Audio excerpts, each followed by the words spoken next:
শিক্ষার্থীদের আন্দোলন নিয়েই বেশি সতর্ক অবস্থানে সরকার, এমনটিই শোনা যাচ্ছে সরকারের বিভিন্ন মহল থেকে।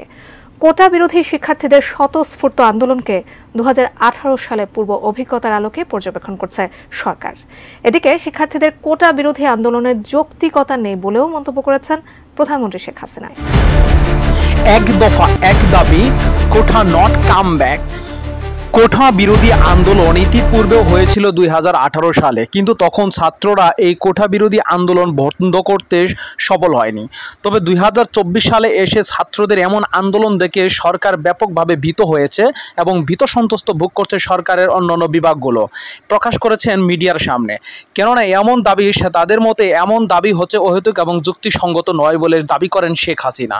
তাদের মতে পড়াশোনা বন্ধ করে তারা এমন দাবি নিয়ে ফালাফালি করার কোনো মানে আসে না, কিন্তু ছাত্রদের মতে কোটা পতা বন্ধ না হলে তাদেরকে শূন্য পদে চাকরির পরীক্ষা দিতে হয়, কিন্তু এতে তাদের মেধাবী ছাত্ররা কর্মক্ষেত্র থেকে বঞ্চিত হচ্ছে বলে তাদের উক্তি করেন। কিন্তু এই কোটা বিরোধী আন্দোলনের প্রেক্ষিতে ছাত্রদের ভবিষ্যৎ নষ্ট হচ্ছে বলে তারা এই জন্য কোটা পতা বন্ধর দাবিতে মাঠে নেমেছে তীব্রভাবে। সরকার এই ছাত্রদের এমন আন্দোলন দেখে ব্যাপকভাবে ভীত সন্তুষ্ট ভোগ করছে। তবে সরকার কোনো ক্রমে প্রশাসনকে তাদের উপর কোনো ধরনের আইনানুগ ব্যবস্থা না নেওয়ার জন্য নিষেধ করেছেন ইতিমধ্যে।